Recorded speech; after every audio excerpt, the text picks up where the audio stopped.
This is ATN Global News at 9. This is ATN Global News at 9. First, the headlines. Rivers State House of Assembly gives Fubara 7 days to resubmit 2024 budget. Police arrest 178 suspects for kidnapping. NEMA activates state emergency centers. Federal government releases 1.2 trillion naira to ministries for capital projects. Russian missiles kills 31 in Ukraine Children's Hospital. Tunde Onakoya wins Force of Social Good Award. StarTimes defends Mbappe amid criticism.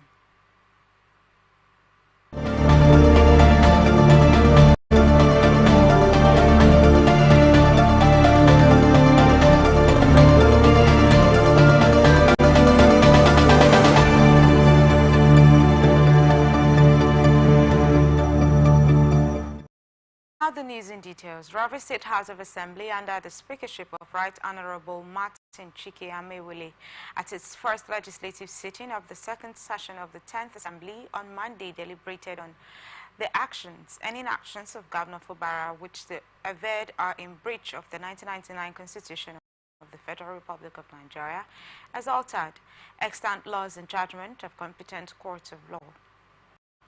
The House called the attention of Governor Fubara to the fact that he is yet to present the 2024 appropriation bill of the state to the duly constituted Rivers State House of Assembly in line with the provisions of Section 121 of the Constitution and in compliance with the judgment of Justice Omotosho of the Federal High Court. The House then resolved to give the Governor 7 days from the date of the resolution to present the appropriation bill to the House.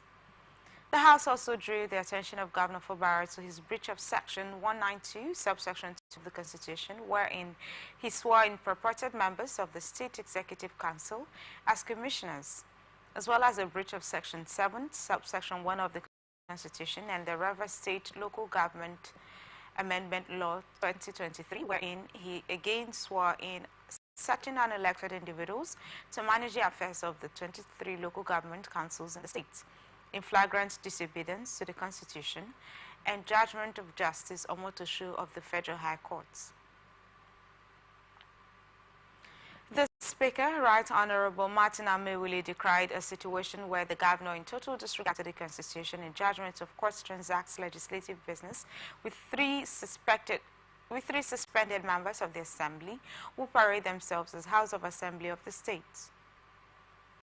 Right Honorable Amewule stated that the purported screening and confirmation of commissioner nominees for appointment, caretaker committees, and other approvals by the three impostors have been declared null and void by the recent Court of Appeal judgment, adding that the Governor and his co-travelers are in contempt of the orders of the court.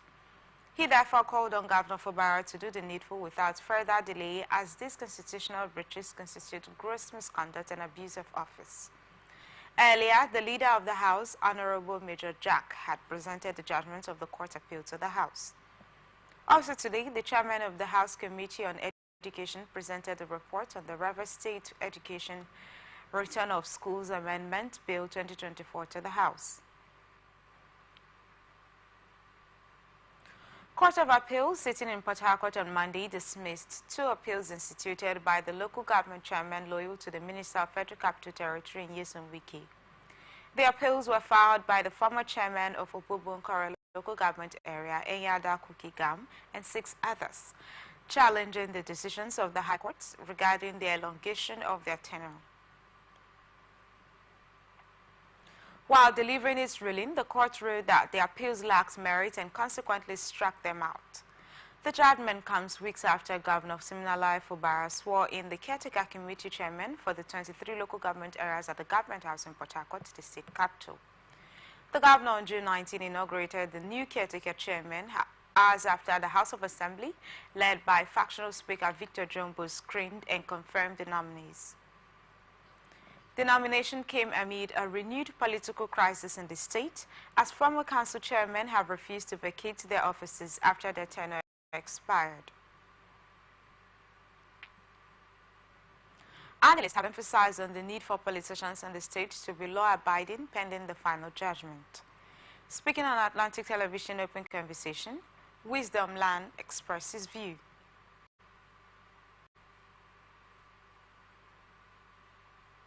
Of River State High Court to recognize Edison Eye. If it was in some quarters, some say it was illegal, some say it's legal. However, let's look at it the way the legislature runs. It's just like Senator Ningi being in suspension and emerging as a speaker. Speaking further, Wisdom Land said peace is key in all ramifications for the progress of Rivers people.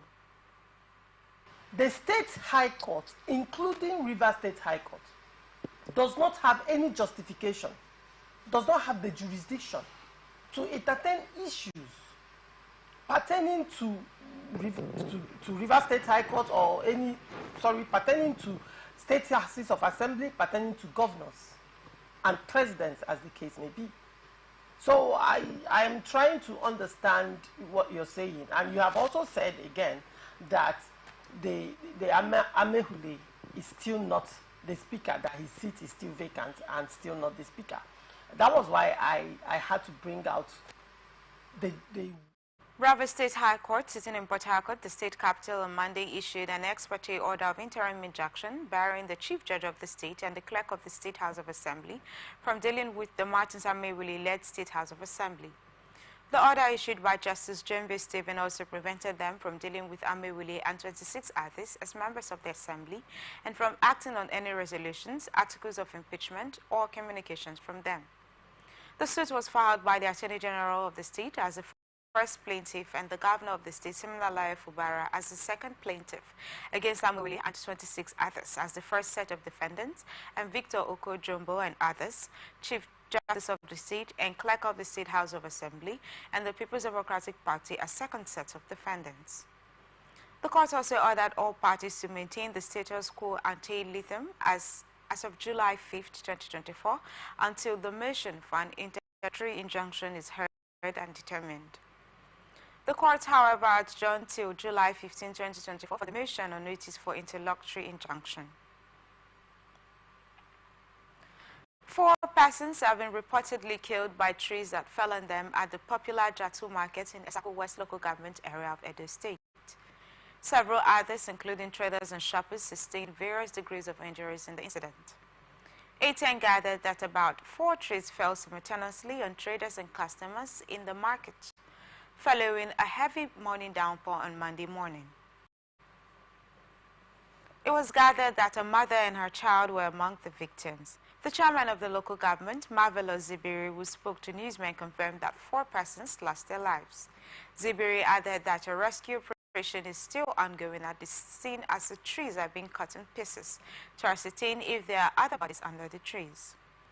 The council chairman would described the incident as tragic, also sympathized with families who lost their loved ones at the market. He, however, appealed to residents of the local government to stay indoors whenever it rains. Imo State Police Command has confirmed the murder of 3 vigilante personnel and 1 civilian by gunmen at Umuaka Autonomous Community in the Njaba local government area of Imo State. Condemning the unfortunate incident in a statement issued by the command spokesman, Harry Okoye, the Commissioner of Police, Imo State Command CP Abuki Danjuma, said the command's tactical squad has been deployed with the available operational resources to go all out in synergy with other security agencies and hands down the hoodlums responsible for the dastardly acts. He expressed sadness over the unfortunate incident and vowed that the command would leave no stone unturned in ensuring that the perpetrators are all arrested and brought to justice.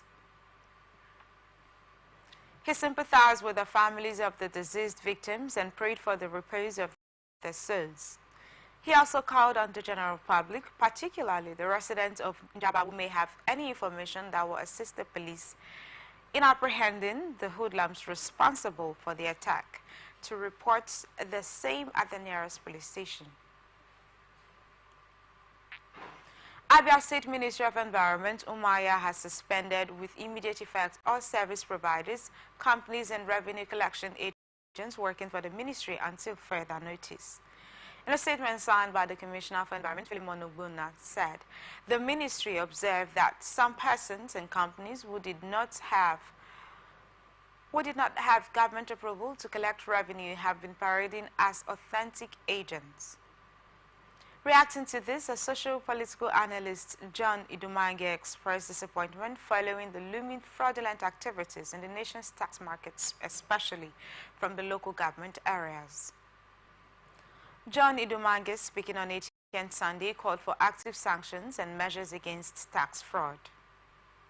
At the state level, there are some unscrupulous elements who go as far as printing receipts. They print receipts, Okada receipts, Keke receipts, and they collect this money legally. In most cases, those who are working in those offices have a hand in such dubious activities.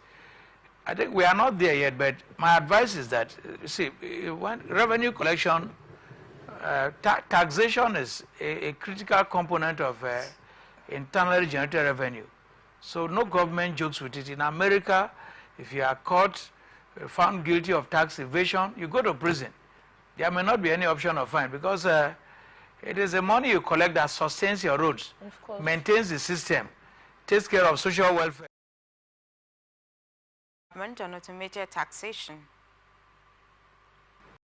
In Nigeria, we are not there. Over there, everything is automated. You know, with ICT, wherever you pay your revenue, there is a central, it's like if you are at a stadium, there's a particular kind of dashboard that shows who has paid and who has not paid, how much you have paid, and so. The Electoral Commission has announced the indefinite postponement of the local government election in the state. ODIEC spokesperson Joseph Remo announced the indefinite postponement of the polls during a meeting with the Inter-Party Advisory Council (IPAC) at the Commission's office in Akure on Monday. He said the political parties have yet to nominate candidates for the exercise. ATN reports that ODIEC had scheduled the election into the 18 local government areas and 33 local council development areas for July 13. However, a state high court in June declared that 33 LCDAs created by the late Governor Rotimi Akeredolu were unconstitutional. The court held that the law passed by the House of Assembly creating the LCDAs was assigned by the late governor in Ibadan outside the state. During the meeting on Monday, Aremo, however, said that non-compliance of political parties to the electoral process caused the postponement of the election. Ogun Area Command of the Nigeria Customs Service said it intercepted and seized different contraband goods valued at 770,666,237 naira from April to June. This was disclosed by the command's area controller, James Ojo, at a press briefing on the command's accomplishments held in Abeokuta on Monday. Given a breakdown, the comptroller said the contrabands include 219 sacks and 1,725 parcels of cannabis sativa, 940 rounds of live ammunition, 44,466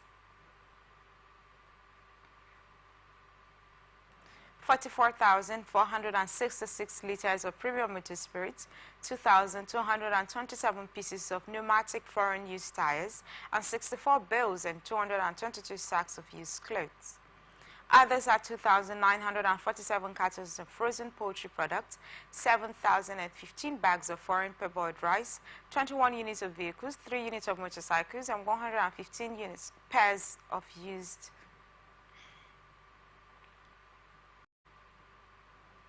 and 115 pairs of used shoes. The seizures, according to him, represent the command's unrelenting battle against smuggling and its resolve to safeguard the integrity of the borders, the local economy, and the public health and safety. He added that the command, following its strategic operations, generated a revenue of 92,369,227 naira for the second quarter of the year. Ojo, however, lamented that the interceptions also underscore the importance of continuous vigilance, collaboration, and the need for a united front in the fight against smuggling and other economic crimes. Rights activists have charged the NYSC on the need to adopt precautionary measures among core members deployed to areas of cholera outbreak across the country.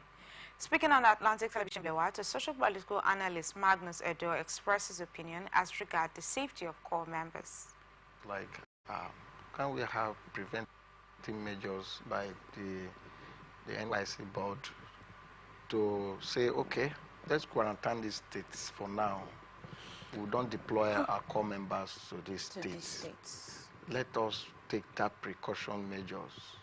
You know, no matter how they have preached health, they have talked about sanitizing the equipment, how well would be sanitizing it? These people are to be redeployed to schools, mostly at the remote areas where these things occur on a daily basis.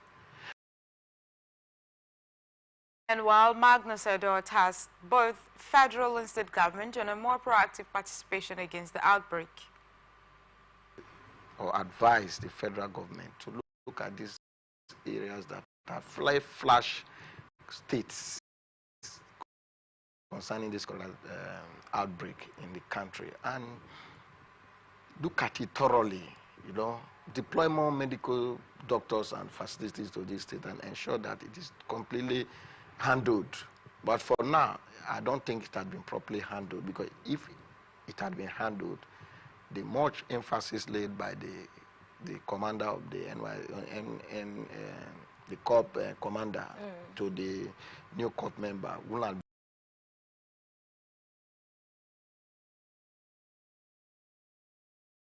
National Youth Service Corps has assured the Corps members in Oyo State that measures have been put in place to protect their health and well-being during the orientation course. Federal government has announced plans to relocate the Ikoyi Correctional Center and other correctional facilities across the country. The Minister of Interior, Lubumi Tunji Ojo, made this known during a visit to the Ikoyi prison in Lagos on Monday. Tunji Ojo said urbanization has caught up with the prison, noting that there is no reason this facility should still be here. He added that there is no adequate buffer zone as stipulated in the Constitution and described the Ikoyi prison as a security threat.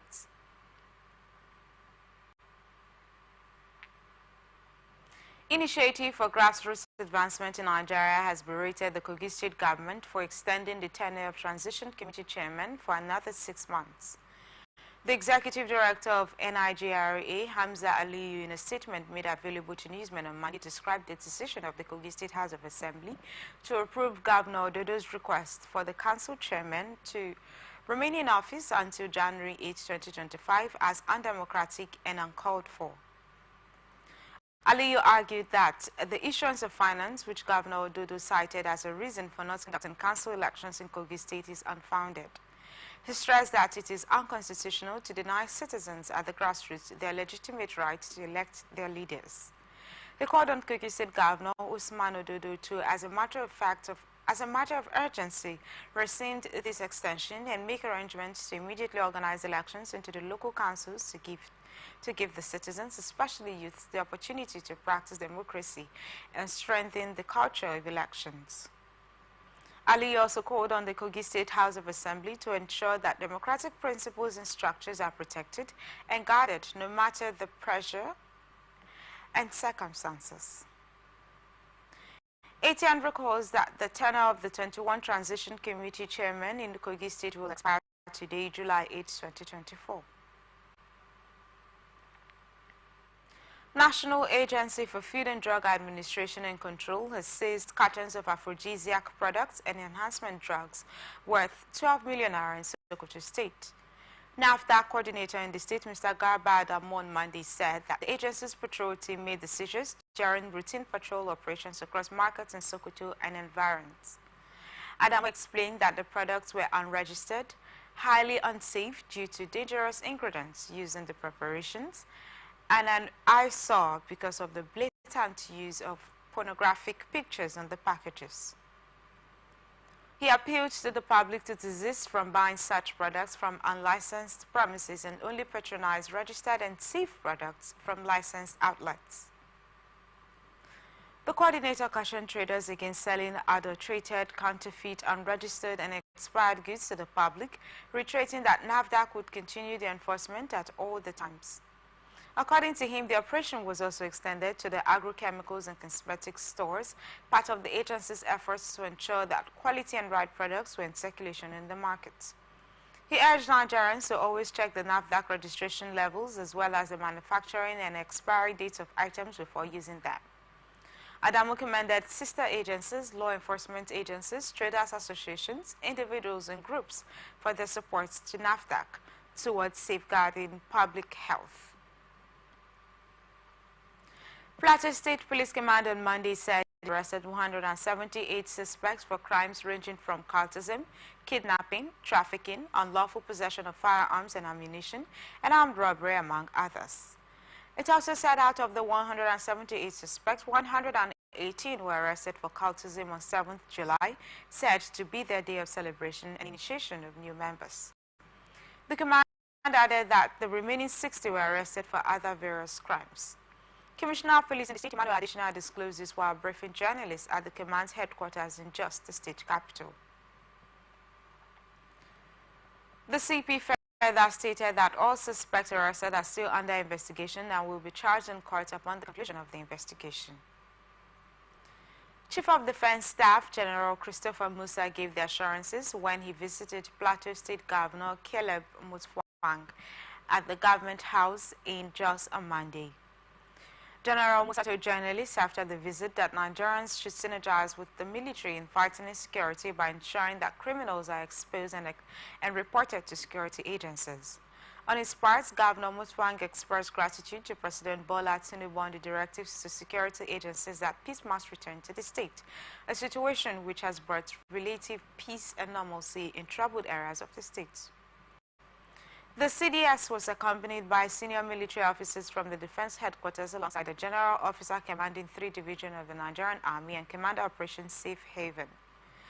The visit was to examine the progress made so far with security personnel in operational areas who are keeping peace in affected communities of the state and reassure the people of military commitment to safeguarding the nation. As the military and other security agencies intensify efforts to ensure that peace and security reign across the nation, citizens' cooperation and support will be antidotes needed to boost troops' morale in the fight against insecurity. You're watching the Global News on Atlantic Television Network. We will be back after this break. Just stay tuned. From the line across the ocean to the land beyond the mountain.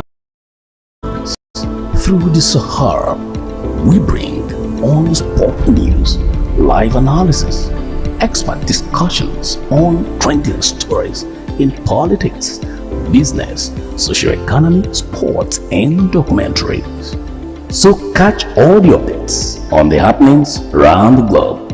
Stay focused on the fact today, only on ATN.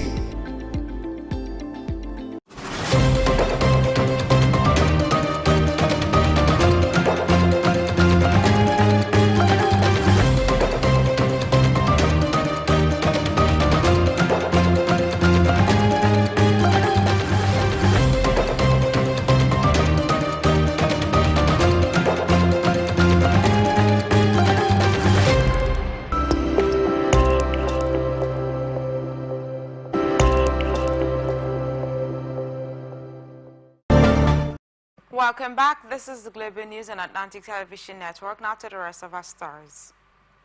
The Deputy Speaker, House of Representatives, Honorable Benjamin Okezie-Kalu, has urged offshore companies and intending foreign investors to comply to the Nigeria labor laws in line with International Best Council, China led by the chairman of the Standing Committee of Qingdao Municipal People's Congress, Mr. Wang Lumin, on a courtesy visit to his office in Abuja on Monday.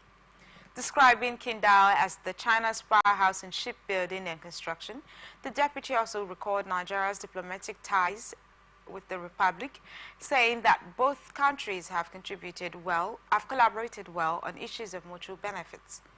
Carlo assured the Parliament's readiness to make legislative interventions that will make the business environment more investment friendly. We have great opportunities that you can leverage, you know, as a center for this region. So beyond importing from China, we are looking forward to having these factories localized here, either for full production or for assembling plants. That is the dream of the President of the Federal Republic of Nigeria, President Bola Ahmed Tinubu, GCFR. That is why he's opening the windows for investors to come in and establish in Nigeria to increase employment. That is the desire of the Speaker of the House of Representatives that I'm deputizing. That is my dream, that we have you in our country creating jobs and making here a commercial hub for the region.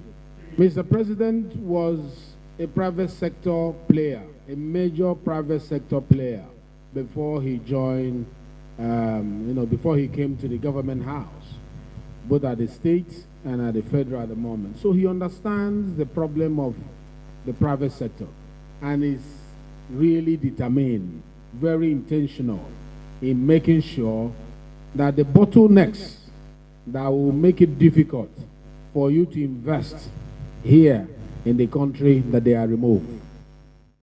Earlier in his presentation, the chairman of the Standing Committee of the Kindau Municipal People's Congress, Wang Lumin, said they came to synergize with the Nigerian government in areas of technology, vocational education, and talent training to ultimately solve the problem of unemployment in the country.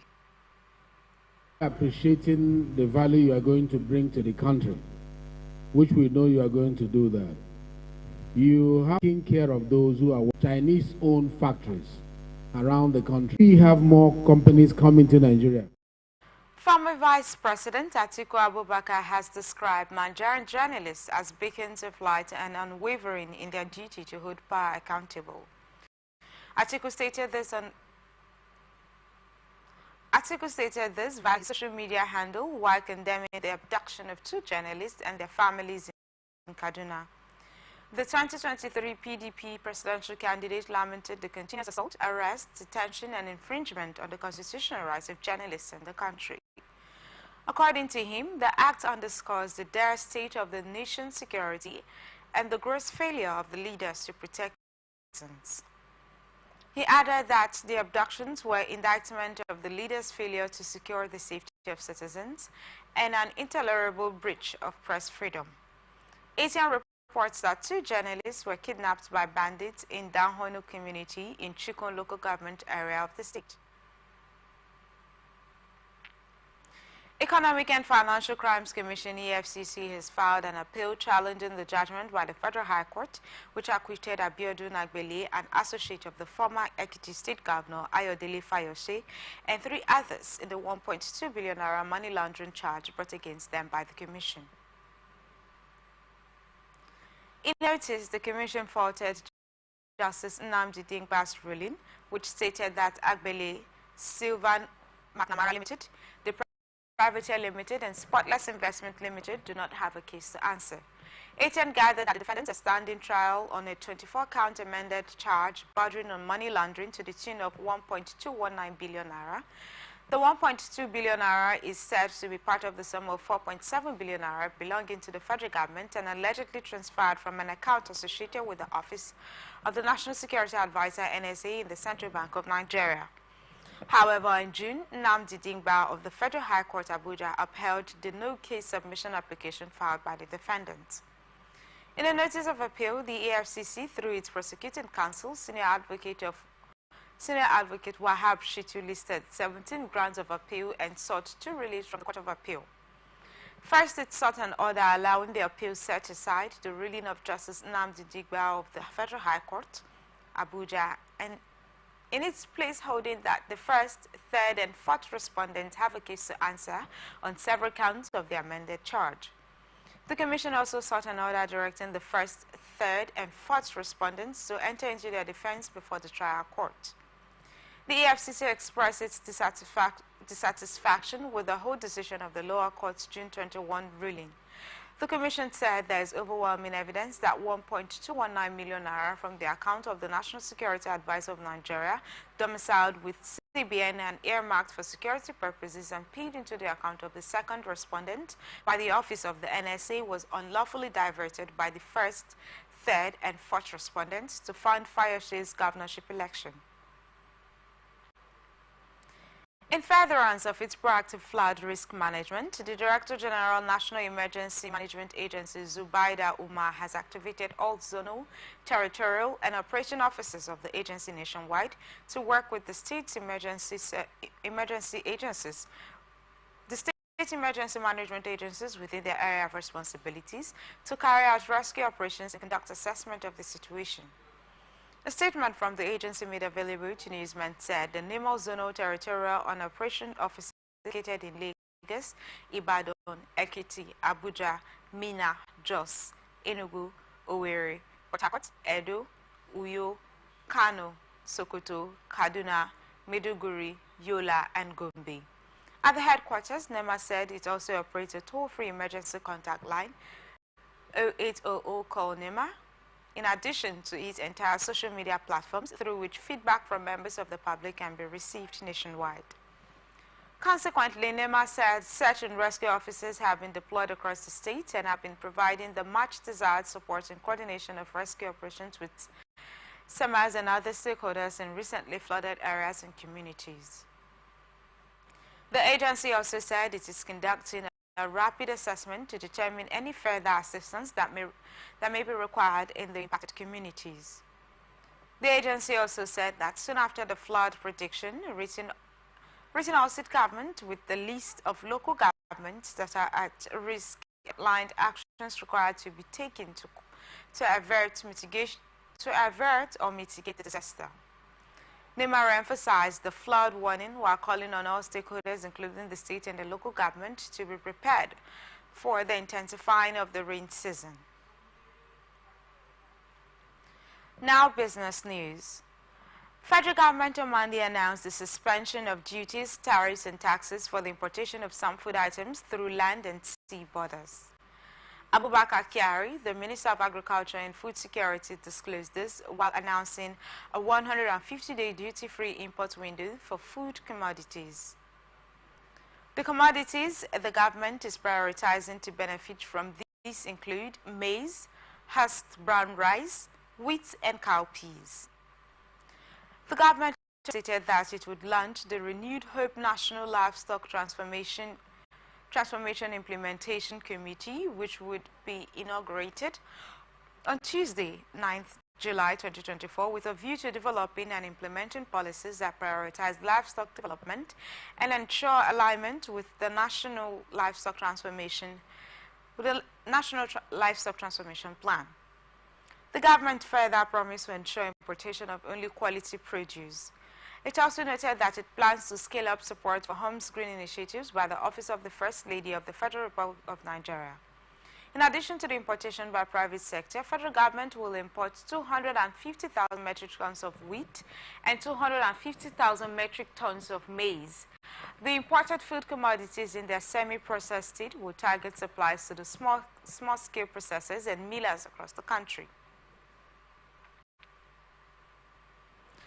Nigerian government released 1.2 trillion naira to 17 ministries for the execution of capital projects in the third quarter of 2023.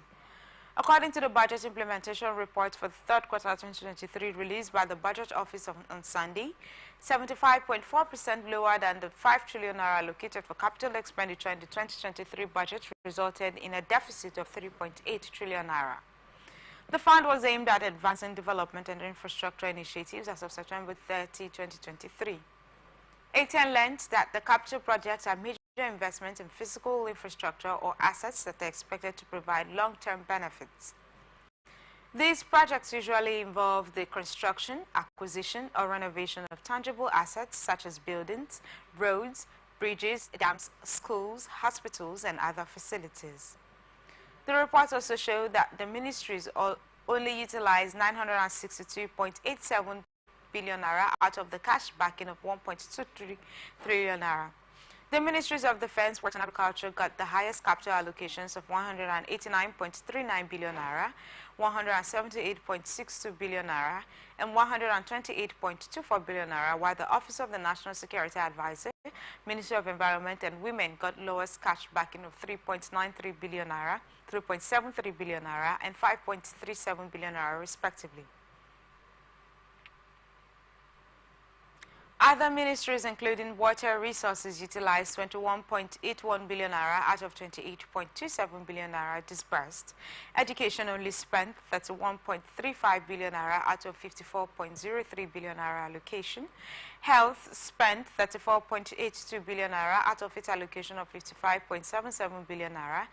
And aviation utilized 5.94 billion naira out of cash backing of 20.44 billion naira. The Budget Office has stated that the majority of projects implemented were constituency projects that were not within the mandate of the MDAs. It said the practice is disturbing because these projects are prioritized over the projects in line with the mandate of the MDAs. Nigerian deposit money banks borrowing from the Central Bank of Nigeria (CBN) hit an all-time high of 5.38 trillion naira in the first week of July 2024 amid liquidity concerns. This is according to a recent CBN standing lending facility report. The 5.38 trillion naira represent a 245% increase from 1.56 trillion naira borrowed by banks in the first week of June 2024. On a year-on-year basis, it represents a 202% rise from 1.78 trillion naira borrowed by banks in the first week of July 2023, according to data from the CBN. ATN learns that the standing lending facility is one way the central bank makes liquidity available to banks. Speaking on the development with newsman, Alatisa Yusuf, Chief Investment of Kauri Asset Management, said banks see CBN as a last resort in their demand for liquidity to carry out their funding obligations. This happens in the face of a high interest rate environment. Meanwhile, the CBN has assured that Nigeria's financial sector remains strong and resilient amid its March recapitalization announcement. The CBN has continued monetary policy tightening despite a call by experts and industrial stakeholders to slow down. In past months, CBN has increased interest rates by 750 basis points to 26.25% in May 2024. Recently, the chairman of Dangote Group, Aliko Dangote, lamented high interest rates in Nigeria. According to him, a high interest rate impedes growth creation and economic growth. As part of measures to stop the smuggling of premium motor spirits, popularly called petrol, from Nigeria to neighboring countries, the federal government has detained 5 fuel tankers and sealed 3 filling stations in border towns.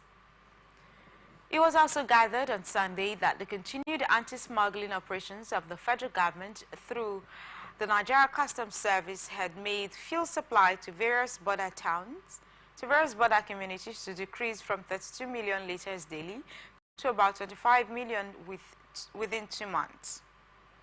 This implies that about 420 million liters of PMS valued at 294 billion naira, using the average price of 700 naira per liter, did not go to the border states during the period.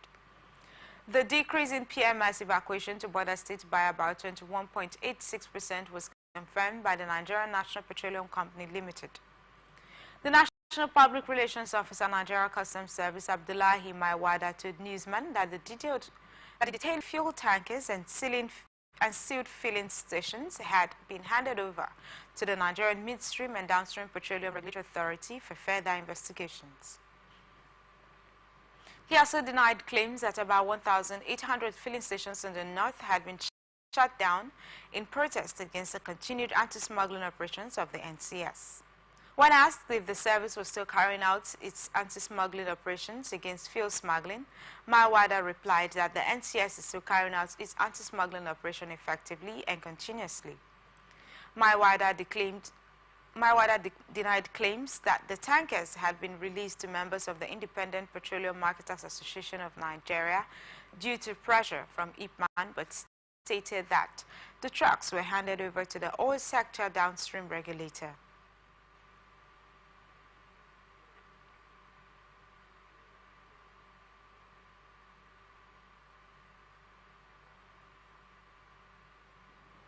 Up next is international tidbits. French President Emmanuel Macron is refusing to accept Prime Minister Gabriel Attal's resignation. French voters split the legislature on the left, center, and far right, leaving no faction even close to the majority needed to form a government. The results from Sunday's vote raise the risk of paralysis for the European Union's second-largest economy. ATN gathered that Attal announced his intention to resign following the outcome of the parliamentary elections. This came after Attal's party failed to secure a majority in the elections, leading to his decision to step down. He became France's youngest prime minister in January this year at 34. However, Macron has asked Attal to remain prime minister for the time being to ensure the country's stability. New Finance Minister of the United Kingdom, Rachel Reeves, vowed on Monday to immediately fix the foundations of Britain's economy fueled by onshore wind power and house building after her Labour Party won power. In her first major speech since being appointed the UK's first woman chancellor by new Prime Minister Keir Starmer, Reeves said there was no time to waste on reversing the legacy of 14 years of chaos and economic irresponsibility under the Conservative rule. Reeves, 45, takes over as Chancellor with Britain's economy recently out of recession, the country's inflation rate back to normal levels, and as the Bank of England prepares to cut interest rates. She said weak growth meant Britain last year missed out on £58 billion, $74 billion in tax revenues impacting public services.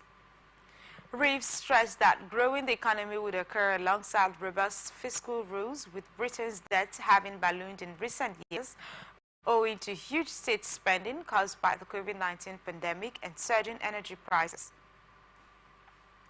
The Chancellor said Labour would double onshore wind energy by 2030, helping the island nation move closer to net zero carbon emissions. Reeves said the reform of planning rules would hasten infrastructure building across sectors, helping it to also construct 1.5 million affordable homes in partnership with the private sector.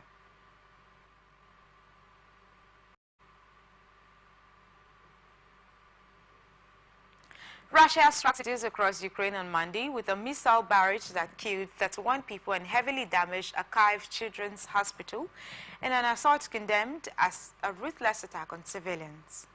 ATN gathered that dozens of volunteers, doctors and rescue workers were digging through debris of a part of Okhmadit's pediatric hospital in a desperate search for survivors after the rare daytime bombardment. The first respondents ran for cover when sirens and explosions sounded after the initial strikes, a repeat attack that left 4 dead at a maternity hospital in separate districts of Kyiv, emergency services said. President Volodymyr Zelensky said Russian forces fired more than 40 missiles toward at least 5 major civilian hubs, mainly in the south and east of the country, as well as the capital. Zelensky arrived in Poland as news of the strikes broke to sign a security deal with Prime Minister Donald Tusk in Warsaw, where the leaders held a minute of silence for the victims. And now entertainment news. Famous businesswoman Abdul Shali has weighed in on the custody battle between singer Davido and his baby mama Sophia Momodu. Reacting to the development, Abdul Shali noted that a baby mama shouldn't expect a wife's benefit. ATN recalled that Sophia had accused Davido of abandoning their daughter Imadi and failed to provide financially in the last 2 years. Davido, on his part, claimed that Sophia rejected the offer to stay in an apartment he bought at Oniru, Victoria Island, Lagos, insisting that he must continue to pay over 20 million naira yearly rent. And that she also rejected his 5 million naira accommodation support. Speaking during an Instagram live session monitored by newsmen, Abdul Shali stated that 5 million naira offer is sufficient for yearly housing allowance.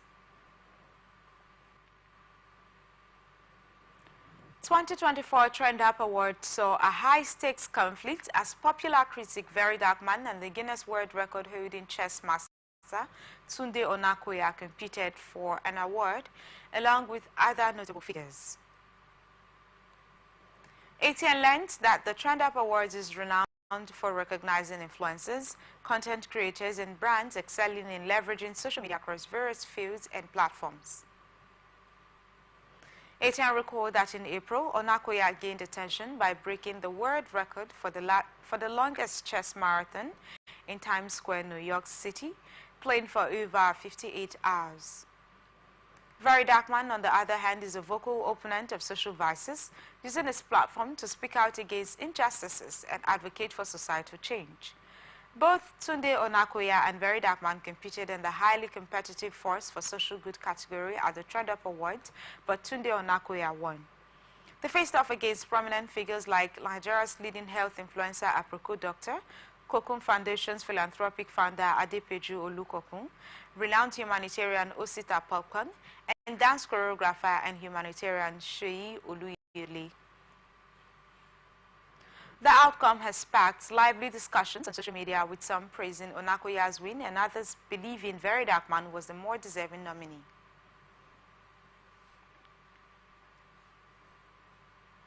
Actress and fitness enthusiast Nancy Isime has shared a heartfelt post about her personal relationship with God, clarifying her stance on Christianity and her beliefs. Isime highlighted that she is a child of God and a Christian by birth and choice, adding that she doesn't identify with labels like Jesus baby or Jesus body. She noted that she focuses on emulating Christ's love, acceptance, and non-judgmental nature. She emphasized that her relationship with God is personal and not for public scrutiny or approval.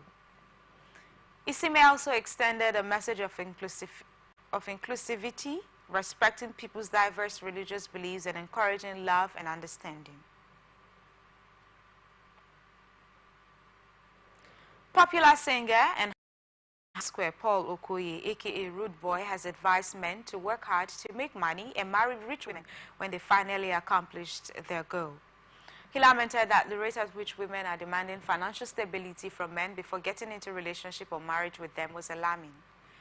The reason with me, Kruna urged struggling men to change the narrative when they finally make money by marrying rich women. He said everyone should work towards achieving financial stability regardless of gender.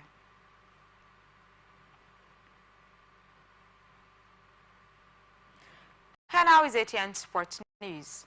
Former Flying Eagles forward Emmanuel Ume has signed for Swiss club FC Zurich. Ume, who joined FC Zurich from Bulgarian club Boev Plovdiv, put pen to paper on a 5-year contract.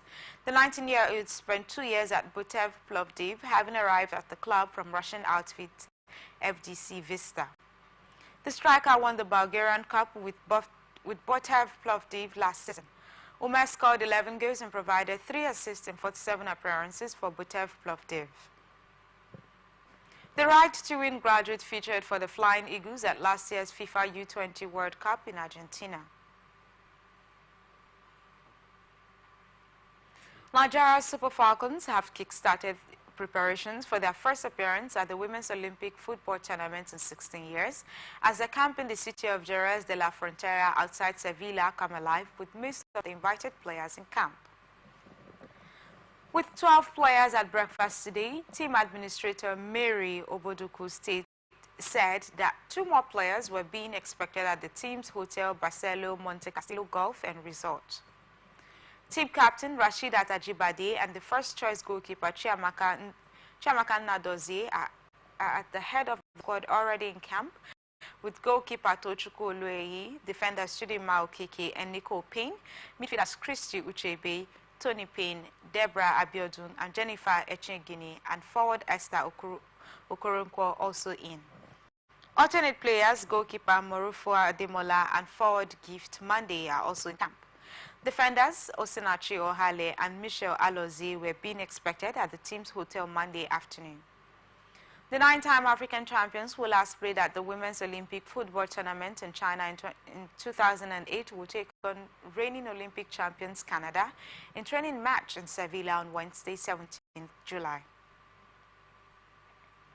France manager Didier Deschamps has come to has come to the defense of his captain and star player Kylian Mbappe amid criticism of the striker's Euro 2024 performances. Mbappe, 25, has scored just once in the tournament, a penalty in the final group game against Poland, with France reaching the semi-finals despite not scoring a goal from open play.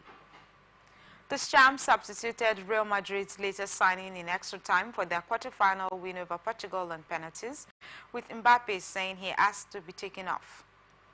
Speaking on the French television show, the Champs reminded those criticizing Mbappe of what he has already achieved in the sport. The Champs also responded to suggestions that if he is not entirely fit, Mbappe could be benched in order to try to kickstart the team's splattering attack. The forward has been forced to play most of the tournament while wearing a mask, having broken his nose in a collision with Kevin Danso in his team's opening group game against Austria. Mbappe, who scored a hat-trick in his team's 2022 World Cup final defeat and the fourth goal in their victory in the 2018 World Cup final, also has the support of teammates Randall Kolo Muani and Yusuf Fofana, who spoke at the team's news conference. And that's the global news for